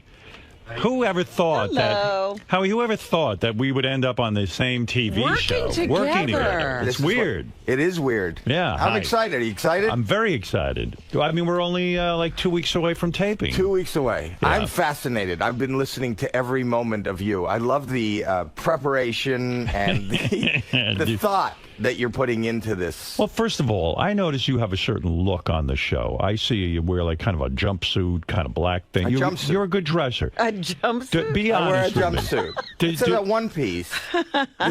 Do you? No. Who dresses you? Stop it. You don't. Katja. Didn't she call you Katja? No, I don't. I didn't get that opportunity. Yeah, Katja. you did. Who called you? No one. There's a wardrobe Is Katja person from the show? Yes. Yeah, okay. Well, they said there's a wardrobe person who, I guess when you do the show, and when we're taping in Los Angeles, for example, they want you to wear the same thing both days. Right. So they hold on to your outfit for continuity. Right. And then they steam it and stuff, and then they leave it for the next day. That I've been told. But I love the detail that you're putting into it, because I had no thought. In fact, that's not Me something... neither. So, yes, but I've got to put thought into it. I don't believe you. Well, if I'm going to be on TV, I got to think about what I'm going to wear. I heard you just saying you were at John Varvatos getting fitted Yes, because I don't have Katja. No, you do. Just like I do. She dresses everyone on the show. Here, they actually called me. I didn't know. When I signed on to do the show, they called me and they said, do you have a look? Is there something you want in particular? I think you told this story, or Jason told you this story. Yeah. And, I don't think about wardrobe and I don't think about anything. So I said, you know what? Honestly, I'll be totally honest with you. Tunics. Right. I'm into tunics and kind of a medieval look. They told me this. Did they tell you that? Yeah. And then she goes, and she doesn't know me, and it's on the phone, and she goes, are you serious? I go, yes. With the advent of medieval times and all that, they're coming back. So you want some chainmail? Yeah, he wanted Renaissance. Whatever, and I know you're a wardrobe person, and you'll come up with it, but and she goes, you serious? And then it was like just an awkward silence, and then we hung up, and I never, reconnected. Can I tell you, like 12 of the NBC guys were here. It was nice. They flew in. They wanted to know, they were kind of briefing me on what goes on America's Got Talent and discussing promotion and all this. And I said, gee, what is this wardrobe and blah, blah, blah. And they said, yeah, Howie told them the first year that he wanted Renaissance. Yeah, I did. And this poor woman went out. Yeah. and literally bought up Renaissance outfits like chainmail. Oh my! All this stuff. That's my thing, you know. Yeah, you love yanking people's chains because the Hoff wore a vest and mine was like a tunic. Well, I was saying we should come up with an America's Got Talent uniform. But here's the thing: would take out I don't think about anything. I just. But you do. No. Because you don't show up like this. Yeah, I do. No, he does. Wait. Let's back up. Yeah. Like this? What does that mean? This is sort of what you wear on the show. It's a little more dressy, but a little dressier. A lot of times I'll wear my own clothes. She's wonderful. She looks at what I wear, and then at the end of the season, I get the boxes of everything they gave me. And right now, I dress out of a box. Right, you take whatever clothing they gave you and you wear it. But I'm the same way. But no one offered me 𝗏𝗏𝗄. I promise you're offered. So 𝗏𝗏𝗄. Ralph, who I use for every day here, he's going to the fact that you use somebody to dress you for radio. Well, of course, no. We have a TV show every day. It's not funny. I know. Now listen, let's clear up a bunch of things. Okay. Because we're working together. Okay. Now it's no longer it's a work relationship. I know what you're going to say. No. You don't want me to bother you. Yeah. Now look, I know with Piers. And it's funny to me that you put a soda machine in front of his door and he couldn't get out of his door and all that. But honestly, if you fuck with me, I'm going to kill you. I don't mean like beat you up. I mean, I'll kill you. Here's my weakness. Can I tell you what my weakness is? Right. If I hear that you have a weakness, or that something really irks you, it's like water flowing downhill. But it's kind of a draw because I'm the same way. Because I will take my hands, put them in shit, and cover your whole body with it because you're a germphobe. I will ruin you. I will go to war with you. Like I said, I hear you're concerned about lighting. Were you concerned about the lighting and how they were going to light you? I said, listen to me. I pulled the executives in, right? I said, look, you see this face? You're going to... I said, who's your audience? They said, women 35 to 49. I said, well, good choice. I'm choosing me. I'm a real turn-on to women. I said, you better take a fucking camera, put it on the moon, and shoot me from there because you can't get the camera far enough away from this face. Number one. But you know I'm bringing lights to work. Good. Bring lights. No, to aim at you. Well, go ahead. Aim the fucking lights. And I'm bringing germs. I'm going to rub all over you. You'll be showering for months. Here's the beauty. Can I just tell you something? I'm very excited to work with you. And I'm excited to work with you. Here is the beauty of this show for me. And I think that you should have the same attitude that I have. Go ahead. This is the one job that exists that is not a job. Right. I don't view this as a job. People don't know, and I know, that what you do here and you sit and talk, this takes a huge team and hours of preparation and you work at it and you know how this conversation is going to flow and you know where you want to take it and what you want to do. And it requires effort. The beauty of America's Got Talent and any of these other things, I can't believe, and I said it, when I got the job, I used to sit at home in my underpants on the couch doing exactly what they're paying me to do. Right. You would judge. I don't think about it. Right. I don't think about what they're going to dress me in. I don't think about what I'm going to see. And I am so thrilled to just sit there. Well, they told me, because I said to them, what are the real hours? Because I've been frantic about it. Because I get up early. Yeah. And I get tired because I'm used to getting up at 4 in the morning. Like the day we tape, we don't start till 11. Right. So, they said some days it's like 11, 12 hours. Yeah. So I said, what's the delay? They said, well, some of it is we have to do setups. But they also said, Howie loves being there. And Howie will sit there and he will drag this thing out. No, it's a 4-hour day, and because I'm there, it's 12? Yes. No, they didn't say that. So listen. They did not say that. Yeah, they kind of did. No, they didn't. They blamed it on you. Here's the actual truth. I'm going to tell you about the schedule. All right. The schedule is, and I absolutely love it, and I don't know why you wouldn't love it. They said you love being there so much that you barely want to go home. I do love being there. Right. Let's go home at some point and be fresh for the next day. Don't listen. But you know what? If you're tired, I'm going to lock you in your dressing room. If you're tired and you can't focus, then tell the act. I'll be totally honest with you. It might have been good. I dozed off. Once my adrenaline starts going, I'm there. Now, I don't know about you, but the one thing I do take seriously about this job, I really want to find real talent. Hey. And do you think my goal is Sometimes different? I think you do put through people. I thought you were this season. I thought you put through people to for peers to irk him. You want to hear my theory? Yeah. And I think we have the same theory, except you don't know until you sit there how it's done. Here is my theory. Okay. I love America's Got Talent because it is so much more than just a singing and dancing competition. I agree. I am tired of singing and dancing, and Me you could too. do that someplace else. I agree. Plus, I believe that, and I'm not taking anything away from anybody who is a phenomenal musical talent. Right. But I would love to see somebody, as you said, somebody else beyond a singer win this contest. Agree. I'd like to see a magician. If you're talking about a true great Vegas act, those guys make a fortune in Vegas. Well, here's the truth. Okay. Let me say, it's whoever. You know, a magician for me, I am not a huge fan of magic, but I am a fan of performance. Right. So if somebody figures out a way to do the 3 tricks that exist, right, you know, and do it in a new way, like Copperfield was really good at that. He's flouncing around on the stage, right? Flouncing. Yes. Yes. So, but if somebody can flounce with finesse, exactly, then we put them through. So now here's the thing. Many times there will be a cavalcade of singer after singer after singer, no better than anybody you see on a cruise or in a Ramada Inn. Agreed. But the audience there thinks they're great because they're from the hometown. People think they're great, and then I'll see an Eric, the actor. Right. You know. Right.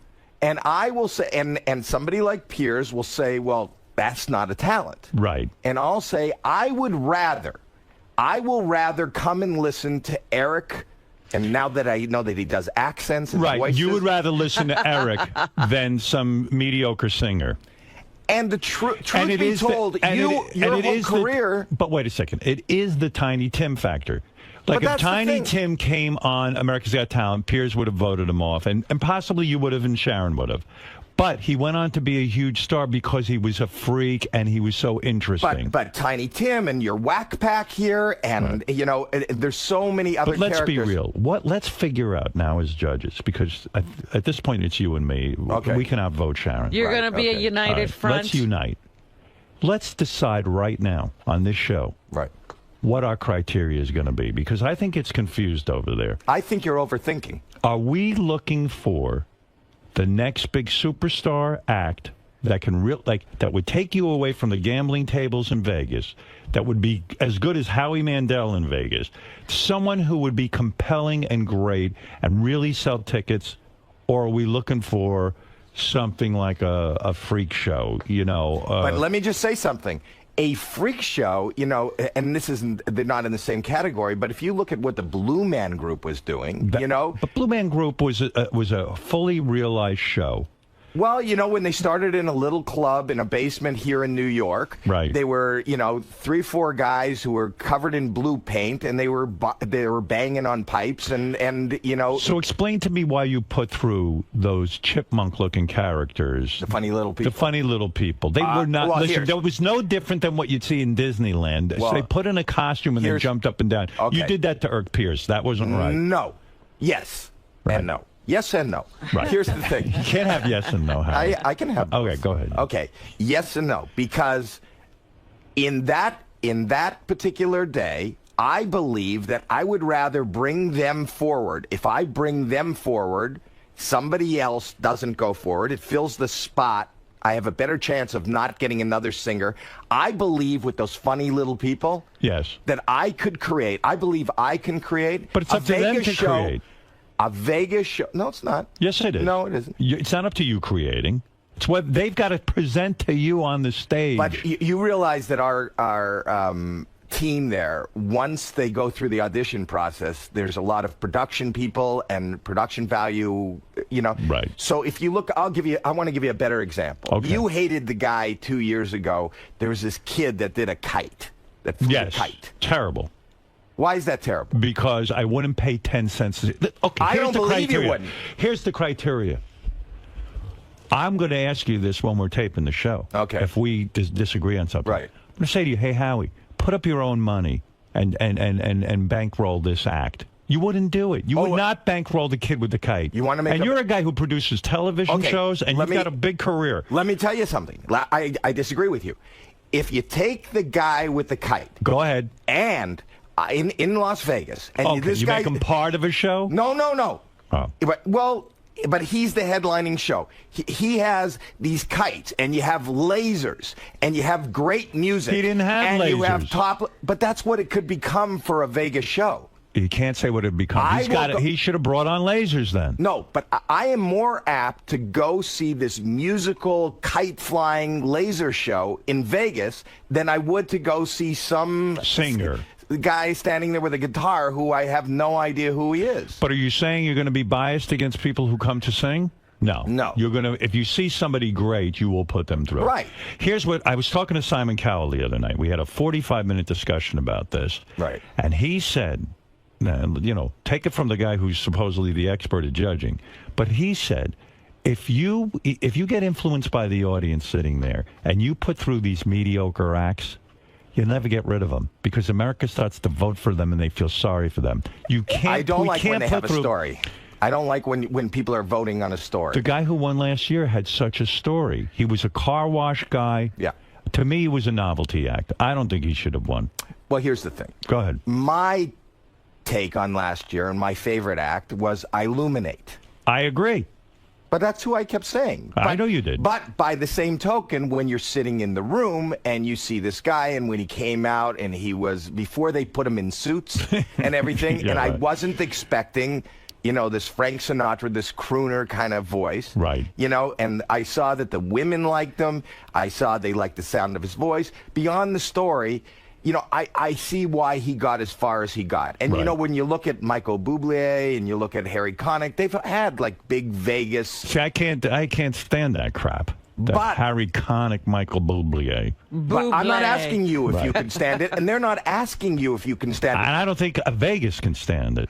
And isn't the you're criteria wrong. whether or not the guy could be a big Vegas act? That's the criteria. And you're telling me Michael Bublé can't be a big Vegas Michael act? Bublé can. He's done it, but I don't think there's room for 20 Michael Bublés. Is there room for one more? Well, I felt it was like such a novelty that a black guy was singing Frank Sinatra, that it was a novelty act. It wasn't really a true great Vegas act. And I met the guy. He's a lovely guy. I'm glad he won just because he got a bunch of money and he was working in a car wash and now he can support his family. But I want a superstar out of this. We've got to get a superstar. Well, the truth is, America's Got Talent has launched superstars. We've got the ventriloquist guy who supposedly has $100 million. No, but I'm saying even if they didn't win that exposure, you look Who at do we have? Jackie Ivanko. Okay. Who else? The guy you're talking about is Terry Fader. Okay. Who's got a $100 million contract. What does that mean, a $100 million contract? That he gets, he gets, if the place is sold out each and every night at full price seating. Right. Then he would probably stand over 5 years to make $100 million. Do you think I'll become the guy who's the voice of reason, sort of like Piers, because you and Sharon, leader. Yeah, you and Sharon seem to always sort of team up with each other. I don't think that's true. I think I'm a voice of reason.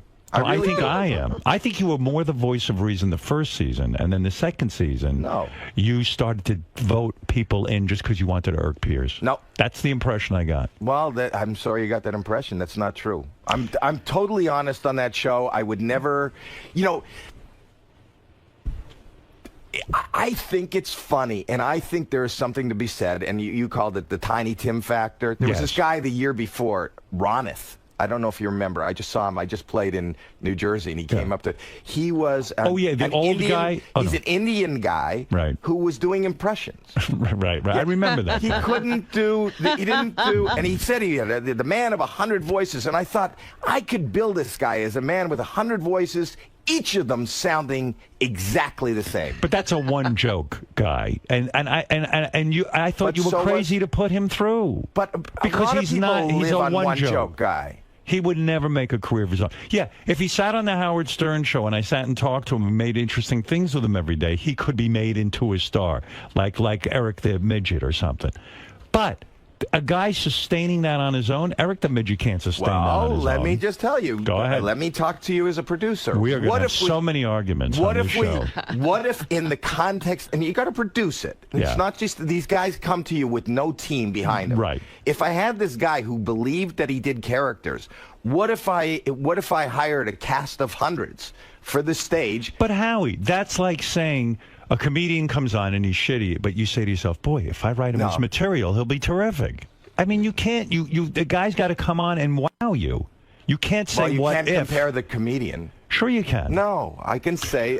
there was a woman on that you had last season who did voices and impressions. She was very good. She did good impressions. I agreed with you. She had crap material. That's exactly right. And I would have said to her, you know what? You run out right now and hire, I'll give you the name of 5 guys that I know that can write comedy material for you. I would have said that to her. She did it wrong. Right. She could have, but she did have the persona. Had she gone back to the clubs, had she got a writer, she would have gone further. Yes. And there was another comic, J. Chris Newberg, who actually went further than any other comic did. Remember, he's the guy that roasted Piers. Right. He's great. But we can't sit there and say, what if they don't go out and hire them? In other words, I can't sit there and imagine their act for them. But I think that I did say that she was great. She had, she had a lot of stage presence, and that she didn't have material. And she didn't make it as far as the other comic because she didn't have material. So you think you're the voice of reason? That's interesting. Don't you think, and I was going to say I think we come at it from different perspectives, right? But we'll have good, healthy discussion. I think it'll be good. Now tell me what happens in Vegas week. Do we really decide? That's where we decide who really goes through. And we sit in a room and we argue because it's got to be down Let's to not the 40th. argue. Just listen to me and everything will be fine. Really? We can get out of that room in 10 minutes. You have no idea how competitive I am, and I really am, and I'm really serious about trying to find. We sat up till 2, 3 in the morning. Oh my goodness, don't even say that. I will put a pillow over your head and suffocate you if you keep me up till 2 or 3 in the morning. Vegas is the long hours. That's the long hours because do the producers come to us and say, listen, all of us, we strongly urge, you're saying it's me, you, and Sharon really make it. And the producers. Oh, and the producers. Yes. And we decide. Yes. Till 2, 3 in the morning. Well, we will look at the tapes of what they did. We'll take everything into consideration, and we'll say, what do you know? Is it hard to make that final cut? The Vegas is brutal. Brutal. Because you feel bad that you're not... On 2 levels. Okay. Number 1, because you're making, they're saying 48, and you're going, but this guy was great, and this guy was great. And we got to give him a shot, right? Yeah, and so amongst us, judges and producers, we can get pretty heated and argue. We do. We get passionate and yell at each other. See how passionate you feel about somebody, and then your guy's not in, And you got to live with it. And you got to live with it. So there's that, and then you have to face them. And these people have, their hopes and dreams.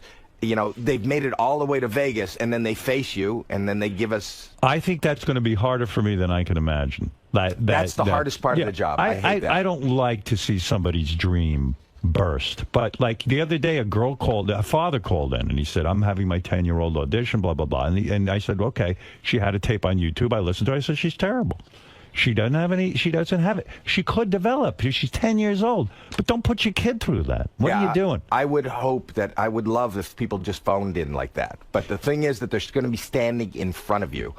And they've made it to Vegas. Right. And their hopes and their dreams. And it's set up so that it's really tough. If for people who have watched the show, everybody shows up in Vegas. And we tell you they're put into 3 groups. Right.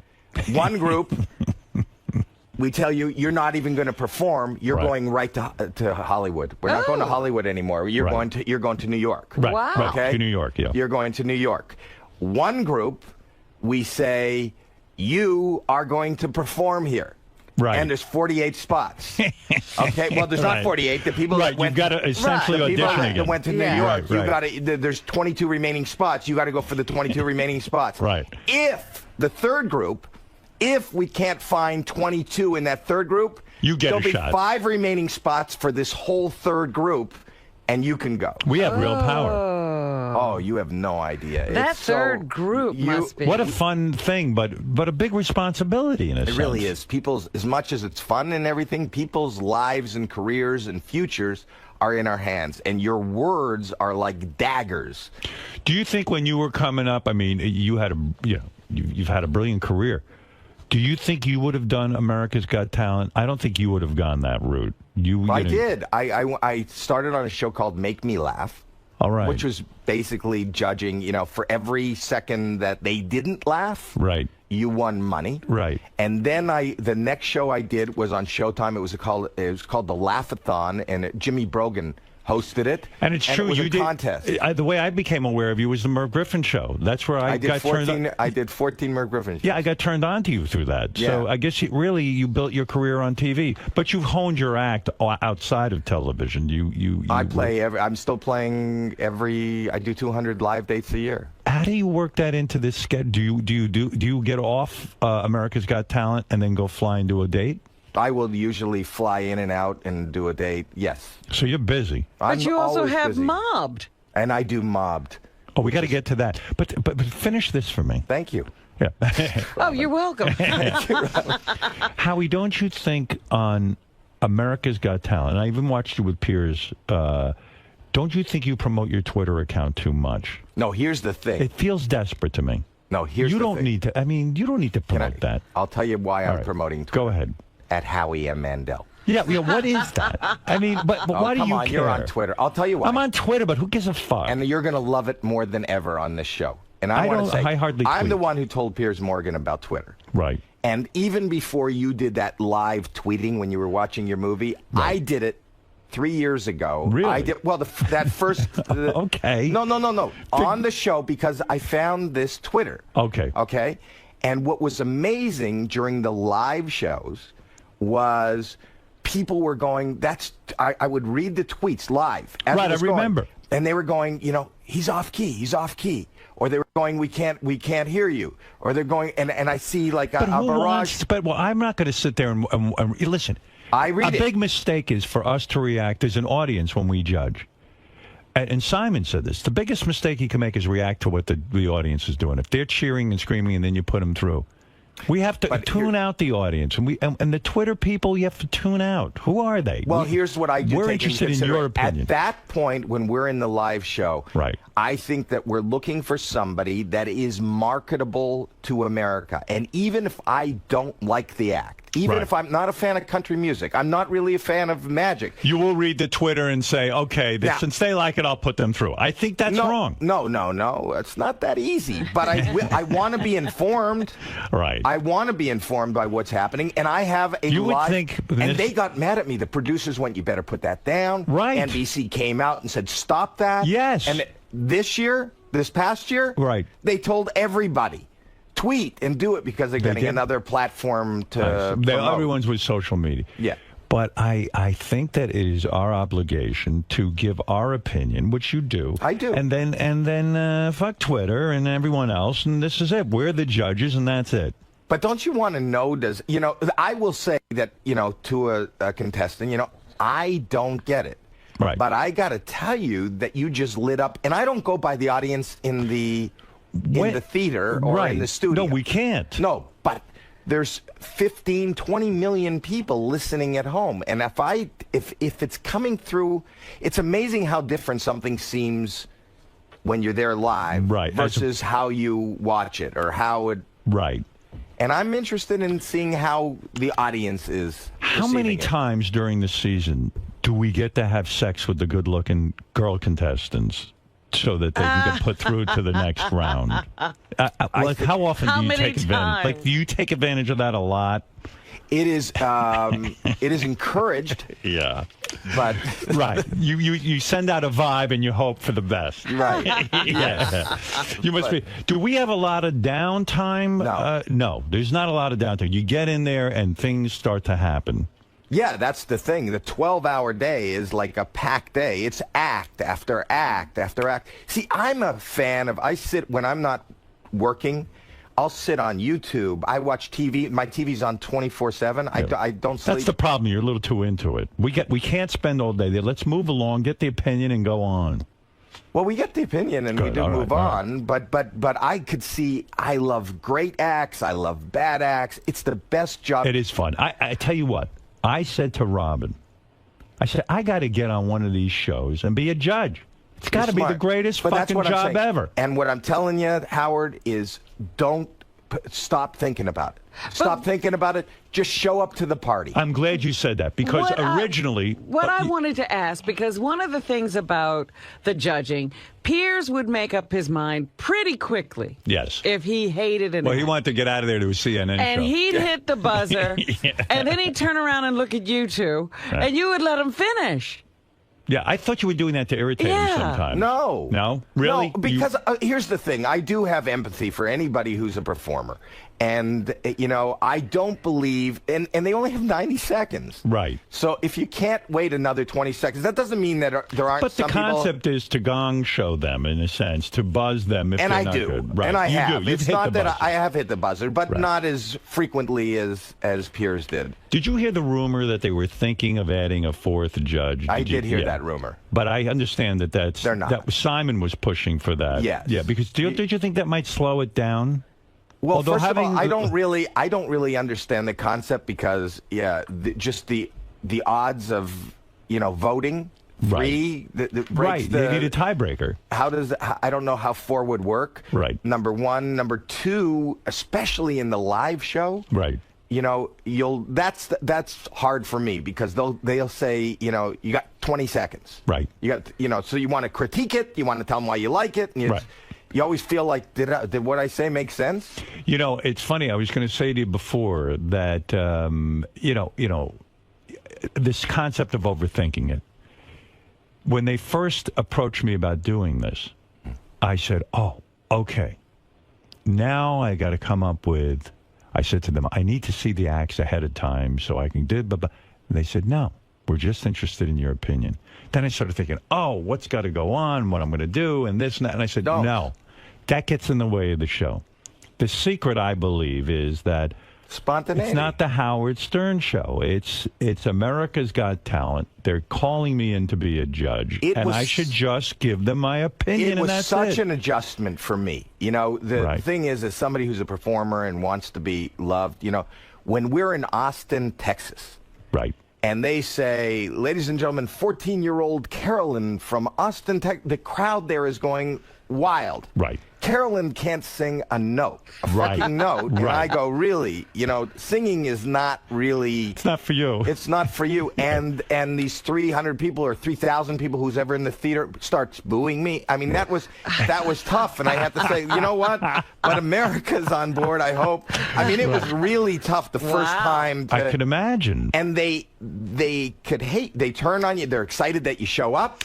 And then they hate you. Well, also, as a great performer as you are, I would imagine it's difficult sometimes not to shtick it up and not to say, okay, I'm going to do some comedy here, or now it's my turn to talk and I'm going to do this.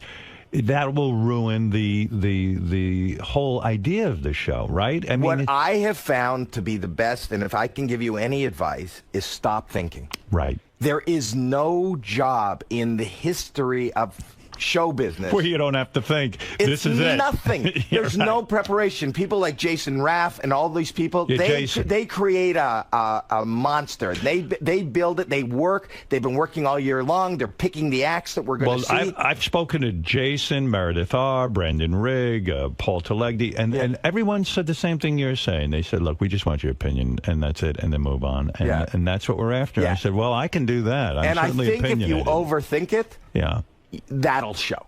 Right. It'll look like prepared. I don't prepare material. Right. I don't prepare. It's just whatever comes out. And you know something? Your intellect and your honesty is what has gotten you to where you are. And that's what people are interested in. And if you bring that to the show, and as long as you don't try to be something that you're not, or that you think you should be.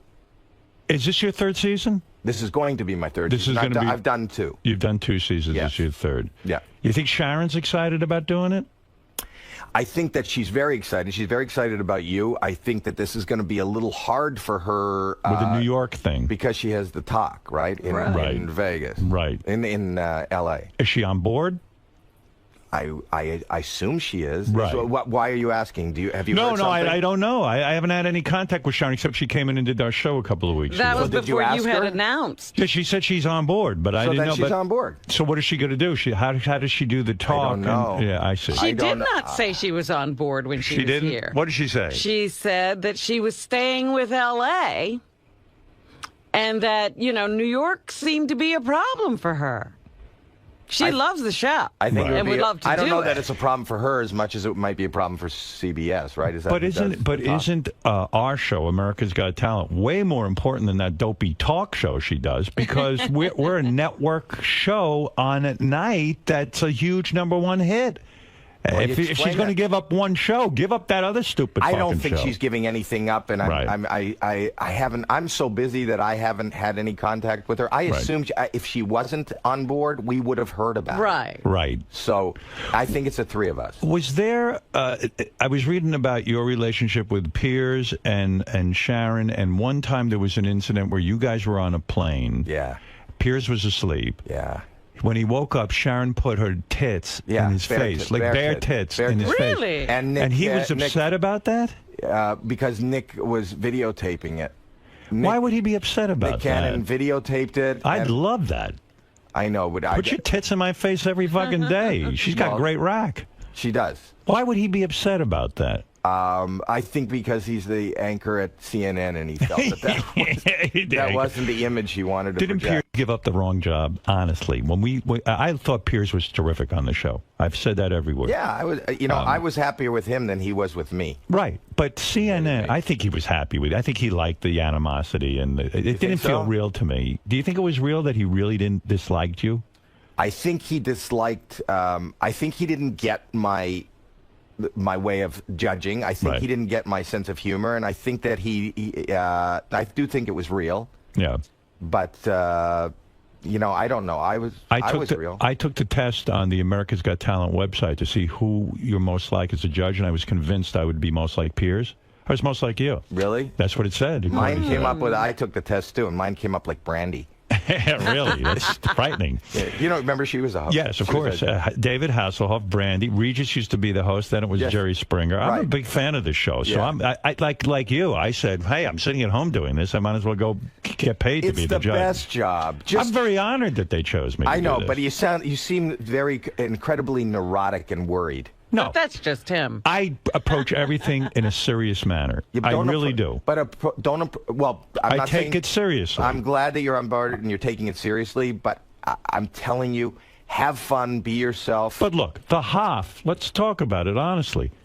He didn't take it so seriously. I think he did. I think he took it like he takes life. That's it. Like he takes his hamburgers and his children. If it's not important to the judges. It's still, in terms of the world events and where we're going as a country and how our world is going, this is not the most important thing. But if the judges on this show don't take it seriously and really look for real talent, then the show's whole premise is out the window. Here's where for me, where it goes wrong. If the judge is more concerned about how they're being perceived versus their honesty. Has that happened? Was Piers? Are you referring to Piers? I'm not referring to anybody in particular, but I know that it's hard for some judges, even at a time when they believe that they should be negative, or they believe, and so I just learned, and I'm comfortable, and I've got 3 years in, and it'll take an adjustment for you. Yeah, I think so. It'll take an adjustment. Comfortable in being booed. I get booed like crazy in every hometown that I travel. But you're sitting, listen, when you show up someplace and 3,000 people from their hometown are there and they hate you because you haven't found any talent. There's mornings where we'll go through crap, and we haven't found anything, and we make comments like, what is happening in this town?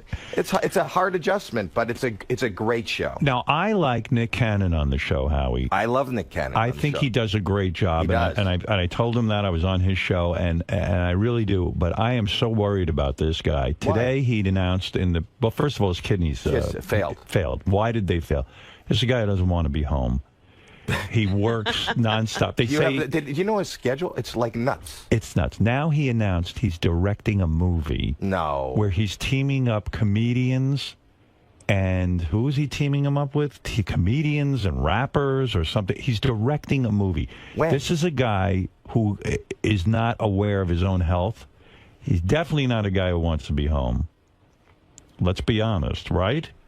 I mean, he's like a Jamaican. He's taking 50 jobs. And I said to him, I think you're key to the show. I want you there. Why don't you give up a couple of jobs? Didn't the doctor tell him that? Now he announced he's directing a movie. Well, then that's big stupid. mistake. It's stupid. That's Maybe we stupid. should do an intervention on this guy. I think there should be an intervention. I mean, what's he doing? Get him out of... They're telling me he takes a pillow and lays down on the floor between takes or something. He does. Yeah. I mean, it's insane. He sleeps whenever he can get. I've never seen anybody, they talk about Ryan Seacrest. Right. Ryan Seacrest is basically unemployed compared to Nick Cannon. And Ryan's got a lot going on. Yeah. He's got to be thrilled, Nick, that you're on board because New York, he was taking the plane flights. He was always flying with me. I was always... It was crazy. His radio show starts at 6 in the morning, which means he was in L.A. starting the show at 3 in the morning. Right. Finishing at 7. Right. Then he drives to the set of America's Got Talent because his call time is earlier because he's the host. Right. And he literally would go from 7 in the morning till about midnight. And at America's Got Talent in downtime, he would take meetings because he's an executive at Nickelodeon. Yeah, so how is this guy alive? Well, one of his kidneys quit and left. Right. Yeah, I was going to say, I can't take this anymore. Completely understandable that his kidneys failed. Have you ever called him aside and said, listen, I care about you. Why don't you fucking calm down? I mean, you don't have to have every job. You've never done that. I've never done that. You don't feel comfortable with that? No. I told you, I show up, I don't care. I do. I don't give any thought. Did you get the invite as I did for the special dinner that we're having the night before? Yes. Yes. No, not Jimmy. No, not Jimmy's. Oh. We're having an America's Got Talent dinner. Did I get the invite? Yeah, well, I saw your name on it. Oh, they put your email address on there. And did they really? Yeah, I was like, well, they shouldn't be sending that to everybody. I didn't get it. Yeah, because you're hard to get a hold of. You know you're hard to get a hold of. Yeah, well, why can't you get a hold of me? Because you screen your calls and you didn't want to talk to me. No, bullshit. It is not bullshit. It's a service that forwards my call No, to me wherever I am. I wasn't on the phone. Can I? Of course, I want to talk to you. No, you didn't. You wanted Okay, to. You wanted to hold it. You wanted to hold it till we were on air. No bullshit. Because I called Gary. Gary told me that you're supposed to call this Spanish fly, and then so I called that. I called that number. You never called. They go and then it says in the space, leave your name, and I go Howie. Right. And then they go, we are looking for him. Right. And then it goes away. I wasn't there. Wait. So they go, he's not there. Would you like to leave a message? Well, I don't know who Spanish Fly is, so I'm not going to leave a message and a phone number on there. No, I didn't hear your voice. So I don't know. It says Howard. Wait. So then they say he's not there. We leave a message. I go, no. Call back 2 hours later. Okay. Same thing. Howie. Now, your phone rings somewhere, and then you weren't there. It rings. I'm not there. Sometimes I'm not home. But I'll answer my message. 3 times. I didn't leave a message. Well, so he doesn't you hear leave a Howie's message. on the phone. I don't want to talk to him now, and that's okay. He doesn't leave a message. I won't Gary leave said, messages. did Howie call you? I said, no, he never called me. And it doesn't give I any will not. information. How would I know? I No. won't leave a How phone would number you- on a robotic But Howie, thing. I don't know who How gets would this. I know you called? Because I left my name. It goes to your phone. No, if you don't leave a message, it doesn't go anywhere. And then I checked it. I heard Gary talking about. I heard you talking about. I didn't call you. You were waiting for my call. And I called Gary during the show that day, and I said, "Check this number." He told me that was the number. You do hear it. Your phone rings. I mean it, Howie. Howie, I love you. Why wouldn't I want to talk to you? I don't know. Why don't you try I'm busy, not I'm not at home? They're cell phones now. Yeah. But doesn't this thing search all your phones and wherever you are? It forwards it to wherever I tell it to go. Right. But I wasn't obviously in by my phone. A whole It goes to my home. A whole day? No, I don't know. I never got a call from you. I never got a call from you. Why don't you switch it when you go somewhere? I do, but I might have been out running. I might have been. Sometimes I do stuff. You know what I mean? And then you said, and then you wrote me an email. Yes. And you said, I'll call you. And I never called you. Right. Well, I didn't want to bother you. You were calling me. I wasn't looking for you. Well, then I wanted you didn't tell me to call you. But actually, this is probably the conversation we would have had on the phone, right? I mean, So just you want had to it. save it for radio? No, it just worked out that way. I mean, what would we say in private about this? How do you know what I wanted to call you about? I assume you wanted to call me about America's Got Talent. Yeah. Right. So we had it. Did you have something private you wanted to say to me? Never mind. I'm excited. Do you know? I'm excited to be working with you. How's the OCD? It's not good. It's bad? Well, Worse than ever? A little bit. You know, I'm doing this show, which makes it hard for me. Which show? The Mobbed. Mobbed. Which will you watch it tonight? I know you're on Letterman. Now, this is your second season. No, it's really the first season. We did a special. Right. That's the one I promoted. Tell people what Mobbed is again, in case they don't know. Mobbed is, you know what flash mobs are? Right. And there's the spontaneous outbursts of singers and dancers in malls and train stations. You go And I on thought that Twitter was and everyone decides to go do the Michael Jackson dance. Yeah. Okay. So I thought, okay, so that's kind of neat. And that was, 5 years ago they were doing that. And then I love hidden camera. And I thought, Right. if you have a secret, an intimate secret that you want to share with somebody, what better way to do it than to take that person to a public place and they hear it in a musical? And the first one we did was a proposal. But what if you want to quit a job? What if you want to tell your wife that you know that she's cheating? Right. Wouldn't it be great to hear that in a giant musical? That's on tonight, the show? Tonight is one. It's a really good one. I don't want to give away what it is, but the guy, they don't always Like if work I'm out fucking great. a guy's sister, I could get you to do a flash mob. And hey, guess what? Howard's fucking your sister. Yes. Oh, that's good. I Yes. like that. But on tonight's show, we have, and it's right after Idol. On tonight's show, it didn't work out the way we thought, because what happened is we always have this hidden camera thing, and it's this young guy, and as the dance breaks out, music starts, and we did kind of a, what, Smooth Criminal, that video, Michael so the Jackson. door opens, and we had the backlight, and these dancers come in, and they got chains, and they're backlit, and they're smoking everything. The guy thought he was going to die. He thought, I don't know what he thought, some sort of dancing gang was after him, and he starts going, "Leave me the fuck alone! What the fuck is this? I'm getting out of here! Don't you fucking touch me!" You can I hear would it do that too. It's me, and they're going, "Just calm down, just watch," and they go, "No fucking way, get me the fuck out of here!" And you see me going, lock the door. We thought the whole thing, we had 2,000 people waiting there. Do you have an episode where there's a pedophile and then announce it on the air or something like that? Chris Hansen comes out dancing. Like that? I would like to see that. So with the OCD now. Yes. I didn't know this part. You never told me. When you were a kid, when you were like a teenager, you'd come home from school and shower for 2 hours. Yeah. That's unfucking believable. You've been Why? tortured by this your whole life. Yes. I mean, imagine in high school. Who showers in high school? No. I showered once a week in high school. Right. Boys Well, are that's not usually your- notorious for not showering. That's right. Go ahead. Hands, Bill. You're on with Howie Mandel. Watch Howie Mandel host Mob, premiering tonight at 9 o'clock on Fox. After American Idol. That's a good spot. That's a great spot. Hey, Howie. Will you watch it tonight? I want you to see it. I will watch it. And I'll watch you on Letterman. Thank you. Hey, Howie, how are you doing, brother? All right. I'm doing okay. Oh, how? Well, I Oh, don't know right, who's- right. But how are we going to deal with that, too? That's I'm another Howard. question. What are You're the Howard. odds of two Howards being on... A same show. You know what I call it now? There's two Howards and an Osborne. It's H2O. Oh, very good. See what Look we've at done? you. I'm always See, marketing. that's why. Marketing. That's why you're a genius. Okay. Ham hands, go ahead. Hey, Howie, listen, with your OCD and your germophobia, if your wife just comes out of the bathroom or washed up a private parts, are you still able to kiss her private parts or not? Yeah, really? Howie, Yes. with OCD, are you able to go down on your wife? Yes. That's a good question, Yes. actually, Ham. As long Is as that I- really true? Do you sit there and go, oh, fuck, No. I'm going to get germs? No, I won't. I won't. I don't believe it. No, I'm telling you. Why would I lie? You'd probably prefer not to go down. Wouldn't you prefer just to fuck and not have to And have like a any plastic saliva bag. exchange or No, anything like that? I don't mind that. It's shaking hands. It's hands. But why do you think your wife is like you? A woman's vagina probably has more germs, Really? than a hand's. When is the last time you've looked at a vagina and seen it cough? Well, I don't know. I heard you were freaked out in the hallway because Ronnie, the limo driver, was coughing. Ronnie coughed. I know. I know, but then he goes.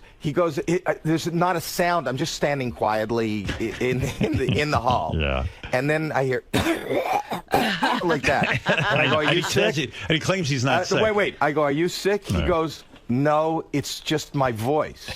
Your voice? You weren't talking. It'll be about 3 feet too long. But they. Did he just cough? Yes, he did. Are you sick, Ronnie? He's not sick. He's run down because he was traveling a lot. He's not sick. What? Voice. He lost his voice. Wait, you cough in silence. It's not like what kind of voice? Silence. There was no my voice. No, there was no sound, and then you coughed. I went like this. Right. That's not your voice. When you're talking to me. Understood. Not understood, apparently. Run down, he's sick. Yeah. Been a lot of traveling, man. I've been out on the West Coast a lot, back and forth, so. People travel, they bring back the bird flu. What can I do? You could stay back from me. I had to do it. He's been doing these live club dates where he goes out and says. screams. And so he's losing his voice. But I'm on tour. I do dates all the time. Yeah, well, you talk like a normal person. Yeah, you don't scream like he does. His act is going up there and screaming and yelling out obsenities. Really? That's the whole act. I saw him. You'd probably put him through on America's Got Talent. I saw him at the UFC fight, and he told me he's got a deal with Fox. He had his own talk show, but he's not allowed to say. I don't what know. Kind of marketing plan is that? I can't talk about it yet. I don't know. I can't talk. It's got a bigger veil than your announcement for America's Got Talent. One of the questions that came up in this meeting with NBC is like, they said to me, well, how much promotion are you willing to do? How much were you willing to do on your own? And how much are you willing to do with the other judges? I said, I would be thrilled to appear with Howie. Why do they send there's in? Ronnie. Why'd they send you in if you're sick? Howie's going to freak out. Come on, man. What do you want to say? I'm in the middle There's of an nothing interview. wrong with me. No, you're sick. You were coughing even in the car this morning. And I'm germphobic, and I was freaking out. Hello. You were sick for 2 weeks? Yeah. I wasn't, okay? No, but what does that got to do with anything? I'm saying, no, I'm telling you, I am fine except then for why my are you throat. coughing so much? And I'm fine except for my throat. My throat is dry. I told you. I just got a touch of the strep. Yeah. All right, listen, I'll leave you back to your interview. All right, thank you. Yeah. For Howard TV, you're going to love it. It was such a great moment. Ronnie's like standing against the hallway, probably like 6 feet away from Howie, and he coughs. And he tried to make it like, cough into his shoulder, and Howie just starts like moonwalking. Yeah, right. Is the worst part of America's Got Talent when at the beginning I know you have to run through the audience? Why don't we do away with that? I don't want that either. Well, you know what? You got them to move to New York. Right. You've got all these changes. Can I put that on you? If there's one thing, I love the job. I don't mind the hours. Everybody high fives and this and that. Oh my goodness! You have to high five. I don't. He doesn't. He does a little fist bump. Right. And I run, but these hands, it's just a sea of. It's like the worst fucking nightmare. The opening of America's Got Talent. It's the only show out of all of them, like X Factor, American Idol, blah blah blah, where the judges run through the audience. Maybe they'll make a change. They've made a change. They've changed coasts, and maybe they'll make a change. I don't want to touch I love the audience. Right. I just don't want to touch you. You love them to a degree. Yes. I don't want to touch their hands. Why don't we wear hazmat suits as we walk in? Literally, like a spacesuit, like we're landing on the moon, and then when I we came go, in last year. I came in a bubble. I remember. Yes. I felt for you because I know it's uncomfortable. It is for uncomfortable. You. Yeah. I hate that. I really am. I'm not going to lie. See, I'm not as bad as you. I would be able to walk through the audience, shake everyone's hand, and then when I get to my table, discreetly put some of that Purell on my hands. Yeah, but I can't use the Purell anymore. Why? Because you've hurt your hands.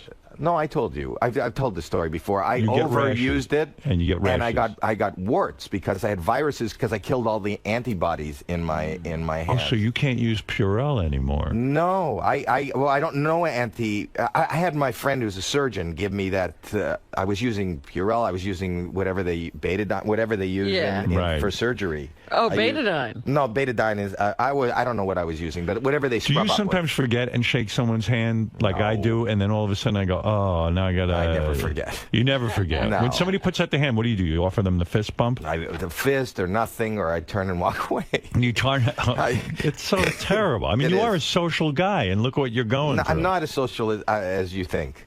Oh, really? I'm not. I'm not really that social. I love people. I'm a mess. You just coughed into your hand, so I was very aware of that. Yeah, don't come near me. But I won't shake my hand now. What's going on with Deal or No Deal? Is that gone? Yeah, there's a slight talk of doing more, but I don't know. What does that mean, slight talk of doing more? I thought the show was a huge it'd become hit. a daytime show. Right. Yeah. I did. Well, we did 500 episodes. Yeah. You know, that's a lot. I was dealed out for a while. Do you think that's what happened? The show just burnt out? They put it on too much? I think so. We're on a hiatus, and you know, there's always a possibility that there could be more. Look, Fear Factor is back. Do you miss it? Yeah, it was. That was a good job. gig too. It was a really good gig. You've gotten some great gigs. All my single friends miss the fact that I was on Deal or No Deal. My son misses. Yeah, right. Deal or No Deal. All those hot chicks. You know, I had my son working. I don't know if I told you this. One summer, I got him a job as an intern on the show. Yeah. And they came to me very uncomfortably, and they said, Howie, can you talk to your son? I go, why? They go, he has set up his office under the steps. He was under, you know, the girls came down at the beginning. Oh, my God. So he's looking up their skirts. He was looking up their skirts. And I I think said it's to old man. Alex, yeah. Yeah, right. But, and I had to talk to him. And then he goes, I was there first. And then they came down. I go, you were there. You weren't there first. They were there first. Do you realize I think I'm the first American judge? Yes. On America's Got Well, I'm Talent. American. You are now? Yeah. Weren't you? You were born Canadian, I right? have a dual citizenship. Oh, you do? Yes. Oh, so you are American. All Well, right. I became. All right, good. All right. Because I But like you were the first born and raised In American. America. Right. Yes. I have a huge burden on my shoulders. Yes. Yeah. Well, You're I'm carrying- excited. I can't wait to work with you. I can't tell you how Can't be more excited, thrilled. how great I think it is for the show, and I think that your presence is going to take the show to another level. I really hope believe so. that. I think it'll be fun. I believe it, and I love all the controversy, and I love that wherever I go, people, you know, that's the burning question. Well, I was bringing this up before because I did a Super Bowl commercial for America's Got Talent. Did you really? Yes. Oh, that's great. I shot one. Okay. And I assume it's going to air this Super Bowl. Right. We'll see. What? Seemed funny to me. But, you know, I'll believe it, could when be I see rejected? it. Who knows? But they said to me, I said, I'd like to do some promotion with the other judges. And so there was a discussion on how much promotion I would do. Right. And when I would appear with the other judges. So at some point, I guess we'll be appearing somewhere together. That would be great. Right. And you and I have a problem because we're going to have to be quiet while the other one performs, even in an interview, right? That's a difficult thing to do, isn't it? Do you find that difficult? I've gotten more comfortable in you know, We're an you're coming ensemble. up right, and you see, you're coming from the autonomy of doing this show, and this Right. is what you've done all your life. And I came from stand-up comedy and whatever, so it was Is it really an hard for me. adjustment? It was a huge adjustment. Because even when you did Deal or No Deal, you were the host. This is, like, I've got to sit quiet while you're doing your thing, and I got to let you do your thing. Yeah. So the thing... I don't know that I can do that. But that's what I'm telling you, as somebody who went through the adjustment. Right. Don't worry. We'll get through it together. Don't think about it. Just do whatever. You know what? If the fact that you want to interrupt me in the middle of me talking hits you, interrupt me. All right. Don't think about it. You know what? I'm going to interrupt him, or I'm going to sit doing quiet. it. Whatever happens, happens. Now, you never finish that. Who's going to be... What are you going to be called on this show? Well, I'm Howard. You're I'm Howie. Howard. Or Your I'm Howie. Majesty. Your Majesty. The king of all media. I'm Howie. Okay. He's Howie. Thank God he's a Howie. Yeah. No one called... in summer camp, I used to be a Howie. Right. And when I got on the radio, I said, fuck being a Howie.